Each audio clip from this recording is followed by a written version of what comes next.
Welcome to my YouTube channel. आज मैं आपको क्लास 4th के लिए हिंदी का चैप्टर नंबर 6 पढ़ाऊँगी बच्चों।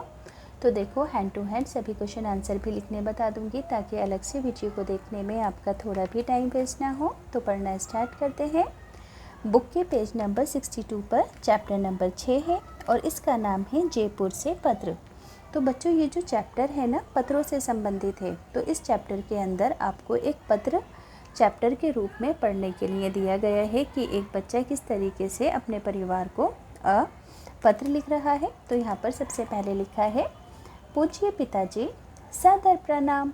परसों रात को हम सकुशल जयपुर पहुँच गए। हमारी यात्रा बहुत अच्छी रही। अध्यापकों ने हमारा बहुत ध्यान रखा और यहाँ पर मौसम बहुत अच्छा है, यानी कि एक बच्चा अपने स्कूल की तरफ से घूमने गया है और वो अपने पिताजी को पत्र लिखकर बता रहा है कि वो सकुशल पहुँच गए हैं। आगे है, कल सुबह जलपान करके हम सब लोग जयपुर की सैर के लिए निकलेंगे। सबसे पहले हमने हवा महल देखा। हवा महल के पास ही जंतर मंतर है। इस वेधशाला का निर्माण राजा सवाई जय सिंह ने किया था। हमने घूम घूम कर जंतर मंतर देखा। इसके बाद हम रामनिवास बाग गए। यहाँ एक अच्छा कला संग्रहालय है रामनिवास बाग के अंदर। ये दर्शनीय है, यानी कि देखने लायक है रामनिवास बाग। आगे है, संग्रहालय में जयपुर के राजा महाराजाओं के कपड़े, अस्त्र शस्त्र और उनके चित्र रखे हुए हैं। अस्त्र शस्त्र यानी कि उनके टाइम पर जो हथियार प्रयोग होते थे, जो वो हथियार प्रयोग करते थे, वो म्यूज़ियम के अंदर, संग्रहालय के अंदर रखे हुए हैं। आगे है, जयपुर से लगभग 14 किलोमीटर की दूरी पर आमेर का दुर्ग है, यानी कि आमेर का किला है। ये बहुत ऊंचा और बड़ा है। आमेर में शीश महल भी देखने के लायक, यानी कि देखने योग्य है। शीश महल के पास ही शीला देवी का भी मंदिर है। मंदिर में दर्शन करने के बाद हम नगर वापस आए। रात को हमने राजस्थान के लोक नृत्य भी देखे कि वहाँ पर किस तरीके से डांस वगैरह किया जाता है। फिर राजस्थान का विशेष व्यंजन खाया सबने, दाल बाटी और चूरमा। आज दोपहर के पश्चात, यानी कि दोपहर के बाद, हम झीलों के नगर उदयपुर जाएंगे। अगला पत्र मैं आपको उदयपुर से लिखूँगा।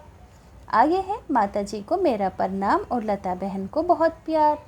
लास्ट में लिखा है, आपका पुत्र अमर। तो देखो, यहाँ पर एक पुत्र है जो कि अपने माता पिता को पत्र लिखता है ना। और जिस तरीके से वो घूमने गया है, उसने वहाँ पर क्या क्या चीज़ें देखी जयपुर में, वो सभी चीज़ें उसने अपने पेरेंट्स को पत्र के ज़रिए बताई। तो बच्चों, इस चैप्टर के क्वेश्चन आंसर पेज नंबर 64 से स्टार्ट हो रहे हैं। पहला क्वेश्चन है कि आपको घूमना कैसा लगता है। तो आंसर लिखोगे कि मुझे घूमना बहुत अच्छा लगता है। इससे मुझे नए नए स्थान और वहाँ की संस्कृति की जानकारी मिलती है।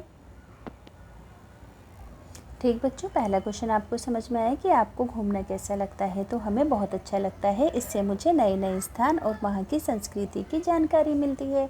अगला क्वेश्चन है कि अगर आपके पास कोई ऐसा स्थान है जहाँ बाहर से लोग घूमने आते हैं, तो आप उसके विषय में बताएं। तो आंसर होगा कि मेरे आसपास एक प्रतीक स्थान है, लाल किला। ये दिल्ली में स्थित है। बहुत सारे लोग इसे देखने दूर दूर से आते हैं। ये लाल पत्थरों से बना हुआ एक विशाल किला है। हर साल 15 अगस्त को प्रधानमंत्री यहाँ झंडा फहराते हैं। अगला क्वेश्चन है तीसरा, अगर आपको किसी स्थान पर जाने का अवसर मिले तो आप कहाँ जाना चाहोगे और क्यों जाना चाहोगे। तो देखो, थर्ड आंसर लिखोगे कि यदि मुझे किसी स्थान पर जाने का अवसर मिले तो मैं ताजमहल जाना चाहूँगा। ताजमहल भारत के आगरा शहर में स्थित है। ये सफ़ेद संगमरमर से बना हुआ बहुत सुंदर मकबरा है, जिसे शाहजहां ने अपनी पत्नी की याद में बनवाया था। ताजमहल की सुंदरता मुझे बहुत आकर्षित करती है, इसलिए मैं वहाँ ज़रूर जाना चाहूँगा। अब लास्ट क्वेश्चन है बच्चों इसका, यदि आप या आपके परिवार का कोई सदस्य कहीं घूमने गया हो तो उसके बारे में बताएं। तो आप अपनी मर्ज़ी से लिख सकते हैं इस आंसर को, जैसे कि मैंने लिखा कि पिछले साल हम गर्मियों की छुट्टियों में गोवा घूमने गए थे। समुद्र में नाव चलाना तथा डाइविंग करना मेरे लिए एक अद्भुत काम था। ये यात्रा मेरे लिए बहुत यादगार रही। आप अपनी मर्ज़ी से किसी भी यात्रा के बारे में लिख सकते हो। अब देखो, ऑप्शन वाले क्वेश्चन है ना। शीश महल है, शीला देवी मंदिर के पास, आमेर के दुर्ग में, हवा महल के पास या रामनिवास बाग में।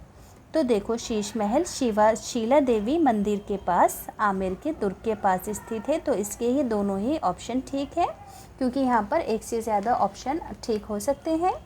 आगे है पत्र यात्रा के बाद लिखा गया था, पिता को लिखा गया था और अमर ने लिखा था। तो इसके तीनों ही ऑप्शन बिल्कुल ठीक हैं। आगे है बच्चों, निम्नलिखित में से किसे सैर भ्रमण नहीं कहा जाएगा। ताजमहल भी भ्रमण है ना, पढ़ाई के लिए शीलागंज जाना भ्रमण है, एक जगह से दूसरी जगह जाना, भारत दर्शन पर जाना भी भ्रमण है। मगर बीमारी के उपचार के लिए नगर जाना ये भ्रमण नहीं है, यानी कि घूमने जाना नहीं है। अब देखो आगे है, अमर के पत्र का एक अंश नीचे दिया गया है, इसे ध्यान से पढ़िए और नीचे दिए गए प्रश्नों की उत्तर है ना अपनी समझ से आपको लिखने हैं। परसों रात को हम सकुशल जयपुर पहुंच गए, हमारी यात्रा बहुत अच्छी रही, अध्यापिका ने हमारा बहुत ध्यान रखा, यहाँ मौसम अच्छा है। तो यात्रा में ऐसा क्या क्या हुआ होगा कि अमर ने अपने पत्र के अंदर लिखा। तो क्या क्या हुआ होगा यात्रा के अंदर, जैसे कि परसों रात को हम सकुशल जयपुर पहुंच गए, हमारी यात्रा बहुत अच्छी रही, अध्यापकों ने हमारा बहुत ध्यान रखा और यहाँ पर मौसम बहुत अच्छा है। अब बच्चों देखो यहाँ पर 3 क्वेश्चन है। पहला क्वेश्चन है पेज नंबर 66 पर, अमर ने जयपुर में क्या क्या देखा। तो अमर ने जयपुर में हवा महल, जंतर मंतर, रामनिवास बाग और कला संग्रहालय देखा। उसने कला संग्रहालय को दर्शनीय क्यों बताया। तो उसने आमेर के दुर्ग को बहुत बड़ा और पुराना कहा, क्योंकि आमेर का दुर्ग बहुत पुराना तथा विशाल है। सॉरी, सेकंड का पहले आंसर लिखना है ना, ये सेकंड का है, 1 मिनट। तो कला संग्रहालय की बात हो रही है, तो उसने कला संग्रहालय को दर्शनीय इसलिए कहा क्योंकि वहाँ पर जयपुर के महाराजाओं के कपड़े, अस्त्र शस्त्र और चित्र रखे हुए हैं। तीसरा है, उसने आमेर के दुर्ग को बहुत बड़ा और पुराना क्यों कहा। तो उसने आमेर के दुर्ग को बहुत बड़ा और पुराना कहा क्योंकि आमेर का दुर्ग बहुत पुराना तथा विशाल है। उसमें शीश महल और शिला देवी का मंदिर भी है, जो इसे दर्शनीय बनाते हैं। तो बच्चों तीनों ही क्वेश्चन आंसर हैं, स्क्रीनशॉट लेकर आप आंसर लिख लेना। आगे है, निम्नलिखित के बारे में अनुमान लगाएं कि ये क्या और कैसे होंगे। जैसे कि जंतर मंतर, तो जंतर मंतर एक वेधशाला है जहाँ समय और खगोलीय गणनाएं की जाती हैं। रामनिवास बाग ये एक सुंदर बाग है जिसमें घूमने और आराम करने का स्थान है। शीश महल ये एक महल है तथा इसकी दीवारों पर शीशे लगे हैं जो कि चमकते हैं। हवा महल ये एक सुंदर इमारत है जिसमें बहुत सारी खिड़कियां हैं जिससे ठंडी ठंडी हवा आती है। आगे दिया गया है कि दाल बाटी चूरमा एक पारंपरिक यानी कि ट्रेडिशनल राजस्थान का व्यंजन है और इसमें 3 मुख्य व्यंजन होते हैं। सबसे पहले दाल, ये अरहर, मूंग या चने की बनी होती है और इसके ऊपर हरा धनिया डालकर सर्व किया जाता है। इसी तरीके से बाटी, ये गेहूं और आटे से बनी हुई गोल लोइयाँ होती हैं। इन्हें उपले और लकड़ियों में आग पर सेका जाता है और फिर इसे बाद में घी डालकर परोसा जाता है। इसी तरीके से चूरमा, ये थोड़े मोटे आटे से बनता है। इसे बनाने के लिए पहले बाटी अथवा मोटी रोटी बनाई जाती है, फिर इसे मूसल के अंदर कोटकर घी डालकर सर्व किया जाता है। यानी कि दाल बाटी और चूरमा 3 अलग अलग व्यंजन हैं और ये साथ परोसकर खाए जाते हैं। अब आप अपने रुचिकर व्यंजनों में से किसी एक विषय के बारे में बताएं जो आपके घर में विशेष अवसरों पर बनाया जाता है। संक्षेप में बताएं कि ये कैसे तैयार किया जाता है और इसमें क्या क्या सामग्री डाली जाती है। जैसे कि खीर हमारे घर में विशेष अवसरों पर बनाई जाती है, जैसे कि जन्मदिन, त्यौहार या किसी खुशी के मौके पर। तो देखो इसमें क्या क्या सामग्री होती है। खीर दूध, चावल और चीनी से बनती है। पहले दूध को उबालकर उसमें चावल डालकर अच्छे से पकाते हैं और फिर अंत में चीनी और मेवे डाले जाते हैं। नेक्स्ट पेज पर आएंगे, पेज नंबर 68, डाक पेटी यानी कि पोस्ट बॉक्स। डाक पेटी एक लाल रंग की पेटी होती है। इसका प्रयोग भेजने वाली चिट्ठियों को संग्रह करने के लिए किया जाता है। यानी कि हर एरिया के अंदर एक डाक पेटी होती है और उसके अंदर उन चिट्ठियों को डाला जाता है जिन्हें दूसरी जगहों पर भेजना होता है। जब हमें किसी को चिट्ठी भेजनी होती है तो हम इसी के अंदर चिट्ठी के ऊपर एड्रेस लिखकर इस बॉक्स के अंदर डाल देते हैं और यहाँ से डाकिया आकर इन चिट्ठियों को निकाल कर ले जाता है और फिर उन्हें डाकघर ले जाकर उन पर मोहर लगाकर उन्हें जगह जगह भेज देता है। इसी तरीके से बच्चों पिन कोड 6 अंकों की संख्या होती है ये। इसे किसी विशेष क्षेत्र की पहचान के लिए प्रयोग किया जाता है। ये मुख्य रूप से चिट्ठियों के ऊपर है ना, पार्सल भेजने के लिए उसके ऊपर लिखा जाता है। जैसे कि हम दिल्ली 6 में रहते हैं तो यहाँ का पिन कोड क्या है हमारा, है ना 10006। ऐसे ही हर एरिया का बच्चों अलग पिन कोड होता है। नेक्स्ट पेज पर आएंगे, पेज नंबर 70। अमर ने अपने पिता को पत्र में सादर प्रणाम लिखा। सोचिए वे क्या लिखता यदि अपने मित्र को पत्र लिखता तो लिखता प्रिय मित्र, बहन को पत्र लिखता तो प्यारी बहन, माँ को पत्र लिखता तो सादर प्रणाम माँ, अध्यापक को पत्र लिखता तो आदरणीय अध्यापक या फिर अध्यापिका लिखता। नीचे दिए गए उदाहरण को ध्यान से पढ़िए, है ना। जैसे कि विशेष मिलकर बना नया शब्द विशेष, तो आज का दिन मेरे लिए विशेष है, ये इसका वाक्य हो गया। ऐसे ही भरपेट, मैंने आज भरपेट खाना खाया। उपयोग यानी कि उप जमा योग, समय का सही उपयोग करना चाहिए। प्रजाति, पशुओं की कुछ प्रजातियां लुप्त हो रही हैं। अनुशासन, हमें अनुशासन का पालन करना चाहिए। आगे है, नीचे दिए गए वाक्य को ध्यान से पढ़िए। हमने घूम घूम कर जंतर मंतर देखा। अब इन्हें आगे पढ़िए। हमने झूम झूम कर नाच किया। हमने कूद कूद कर मज़ा लिया। हमने उछल उछल कर खुशी जताई। हमने दौड़ दौड़ कर खेल पूरा किया। आगे है, जो कार्य बीते समय में पूरा हो गया हो, है ना, उसमें थी लगता है। तो इस पर आपको 3 वाक्य बनाने हैं। मैंने कल आम खाया था। हम सब ने मिलकर पौधे लगाए थे। अब जो कार्य अभी हो रहा है, जैसे कि मैं गीत गा रही हूँ, बच्चे खेल रहे हैं, माँ खाना बना रही है। अब ऐसे वाक्य लिखने हैं जो कार्य आने वाले समय में होंगे, यानी कि फ्यूचर में, है ना। तो हमारा परिवार, हम सह परिवार कल घूमने जाएंगे। राधा स्कूल जाएगी, मैं कल बाज़ार जाऊंगा। यहाँ पर बच्चों वर्ग पहेलियाँ हैं, यानी कि पज़ल है ना। पत्र में आए शब्दों को वर्ग पहेली में खोज कर लिखना है। जैसे कि हवा महल, जयसिंह, जंतर मंतर, बाटी, कला, उदयपुर, जयपुर, चूरमा, राजा, है ना। इन सभी के नाम आपको यहाँ पर लिख देने हैं। जैसे कि दाल बाटी, चूरमा, कला, आमेर, जल, हवा महल, राजा, जयसिंह, उदयपुर, जयपुर और जंतर मंतर। अब देखो आगे अगला क्वेश्चन है कि पत्र में संग्रहालय शब्द आया है। ऐसे और भी शब्द पता कीजिए, जैसे कि विद्यालय। उन्हें समझिए और अपनी लेखन पुस्तिका के अंदर आपको लिखना है। देखो जैसे कि मैंने यहाँ पर लिख रखा है। जैसे इन्होंने बोला विद्यालय, मैं रोज़ विद्यालय जाती हूँ। पुस्तकालय में बहुत सारी किताबें हैं। अस्पताल, बीमार होने पर हमें अस्पताल जाना चाहिए।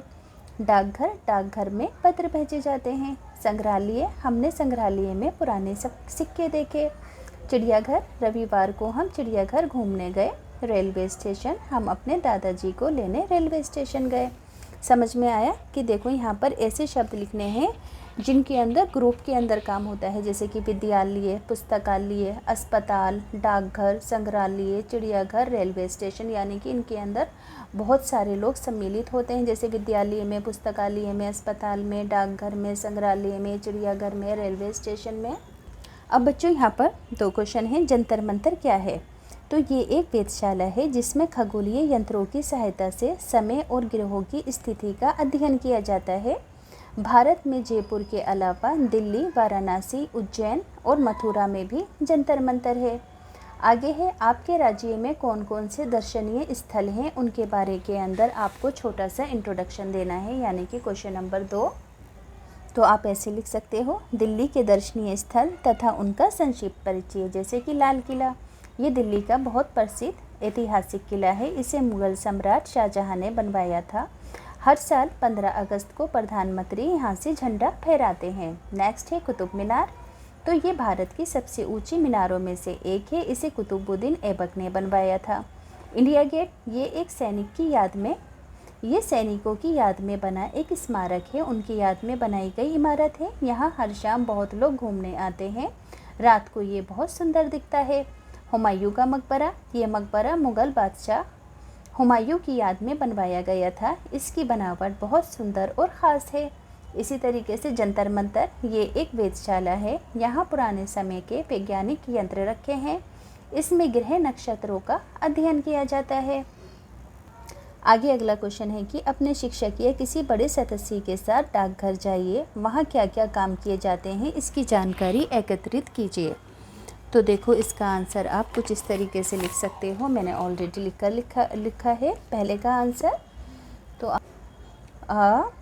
मैं अपने पापा के साथ डाकघर गया, वहाँ मैंने देखा कि डाक से संबंधित काम हो रहे हैं, जो कि इस प्रकार हैं।